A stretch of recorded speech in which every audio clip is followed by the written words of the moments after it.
Bismillahirrahmanirrahim. Assalamualaikum warahmatullahi wabarakatuh. Alhamdulillahirrabbilalamin. Arsalallahu rasulahu bil huda wa dinil haq liyuzhirahu ala dini kullih wa kafa billahi syahida. Asyhadu an la ilaha illallah wa asyhadu anna Muhammadar Rasulullah.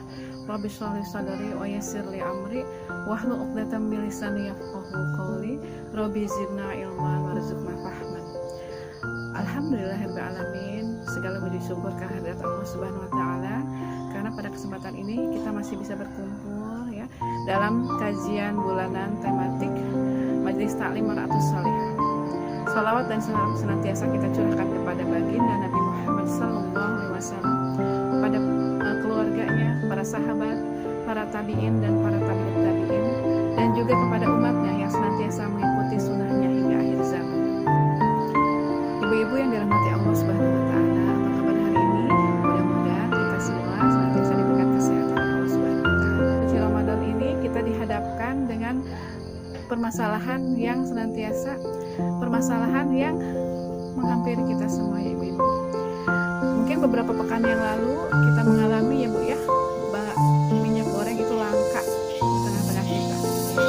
Karena pada saat itu pemerintah telah menetapkan harga eceran tertinggi untuk minyak goreng. Akan tetapi ternyata dengan harga eceran tertinggi minyak goreng itu menjadikan minyak goreng menjadi langka di tengah-tengah kita. Bahkan banyak sekali ataupun tidak sedikit orang mengantri untuk mendapatkan minyak goreng dengan harga yang normal seperti itu. Namun beberapa hari yang lalu ternyata pemerintah telah mencabut ya harga eceran tertinggi untuk minyak goreng. Karena ternyata harga eceran tertinggi untuk minyak goreng ini ketika diterapkan tidak mampu menstabilkan harga minyak goreng di pasaran. Gitu ya. Arti dengan seperti itu akhirnya pemerintah mencabut harga eceran tertinggi untuk minyak goreng. Nah, kalau kita lihat di sini ternyata ya tadi pemerintah berlepas tangan gitu ya dengan ketidakstabilan yang terjadi pada harga minyak goreng ini gitu. Yang menyebabkan akhirnya minyak goreng harganya kembali memanas, kembali meninggi gitu ya. Ketika harga eceran tertinggi minyak goreng itu dicabut, kita lihat ibu-ibu ya, minyak goreng dengan berbagai macam jenis merek itu bertebaran kembali ya di pasar, ya di supermarket gitu ya. Nah, pertanyaannya mengapa pada saat diterapkan harga eceran tertinggi itu minyak goreng mengalami kelangkaan gitu ya. Setelah dicabut harga eceran tertingginya ya, kita lihat langsung pada hari itu juga gitu ya, ketersediaan minyak goreng itu banyak ternyata di pasaran gitu ya, bahkan di supermarket berjajar sekali ya dengan berbagai macam merek minyak goreng yang kita lihat. Sebetulnya kelangkaan dan tingginya harga komoditas pangan pada saat ini ya tidak hanya terjadi pada saat ini saja, hampir setiap tahun hal itu terus berulang ya. Mengapa demikian? Karena dalam sistem kapitalis, dalam sistem ekonomi kapitalis ya, tidak hanya berjalan berdasarkan penawaran dan permintaan saja, tapi biasanya terdapat para kapital yang ingin meraup untung besar sehingga mereka bisa menguasai pasar dan akhirnya bisa mempermainkan harga.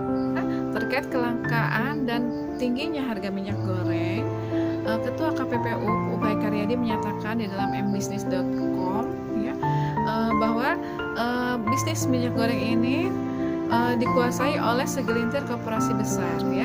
Di antara 74 pabrik minyak goreng, 4 perusahaan diantaranya lah yang menguasai dan juga mengontrol harga pasar ya. Dan disinyalir 4 perusahaan inilah ya yang melakukan kartel terhadap kenaikan harga minyak goreng ya. Kemudian dari Menteri Perdagangan Muhammad Lutfi pun menyatakan bahwa dia tidak memiliki kuasa ya untuk menghadapi mafia minyak goreng ini ya, bahkan para spekulan minyak goreng ini ya, karena memiliki keterbatasan dalam undang-undang. Jadi pada saat ini ya Menteri Perdagangan hanya bisa mengatur tentang pasokan minyak goreng saja. Pada dasarnya mengapa terjadi kelangkaan dan semakin meningginya harga minyak goreng pada saat ini? Kalau kita lihat, karena salah satunya itu adalah karena lemahnya fungsi negara dan tidak tanggung jawabnya secara penuh negara dalam mengurusi masyarakat ya. Pada saat ini negara hanya menjadi regulator dan fasilitator bagi korporasi di negeri ini ya. Ketidakmampuan negara ya untuk mengurus urusan masyarakat ini ya, karena negara tidak mampu ya menghadapi ya para spekulator ya. Negara tidak mampu ataupun kehilangan taringnya ya untuk menghadapi para korporasi ini ya. Kemudian juga tadi lemahnya negara dalam memberikan sanksi ya terhadap para spekulan ya dan kepada para mafia minyak goreng ini ya, sehingga bahkan cenderung dalam hal pelaksanaan ataupun penegakan hukumnya itu kesan tebang pilih ya. Hanya para spekulan kecil lah mereka yang mendapatkan sanksi, bahkan untuk para mafia besar itu seolah-olah lepas dari jeratan hukum ya. Hal inilah yang membuat akhirnya mereka itu terus berleluasa gitu ya untuk menguasai harga ya, bahkan ya tadi menguasai pasar untuk minyak goreng dan juga komoditi pangan yang lainnya di negeri ini gitu ya. Dan hal ini menyebabkan ya efeknya itu kepada masyarakat, kepada rakyat ya. Rakyat akan semakin menderita karena ulah dari para spekulator ini, ulah dari para mafia minyak goreng ini, sehingga masyarakat ya mau tidak mau akhirnya menderita kerugian ya akibat dari para pengaruh dari para mafia minyak goreng tersebut. Nah, hal tersebut ya, hal ini terjadi ya hampir di seluruh wilayah ya di negeri ataupun di dunia bagian yang lain, karena pada saat ini yang diterapkan itu adalah sistem ekonomi kapitalis, di mana negara itu ya tadi sudah disebutkan ya hanya sebagai fasilitator dan regulator saja, dan para kapitalis lah ya yang mereka menguasai hampir seluruh perekonomian di dunia ini gitu ya. Nah, pertanyaannya, apakah ada ya aturan lain ya yang mampu sebetulnya untuk diterapkan di tengah-tengah kita, di tengah-tengah masyarakat ya, yang dengan sistem ini bisa lebih mesejahterakan masyarakatnya ya. Tidak lain adalah ketika bagaimana masyarakat itu diterapkannya hukum syariat Islam di tengah-tengah masyarakat ya. Hanya dalam Islam lah gitu ya, hanya dalam negara Islam lah gitu ya, peran negara itu sangat berfungsi ya. Dan karena dalam Islam negara itu adalah sebagai khadimul ummah ya.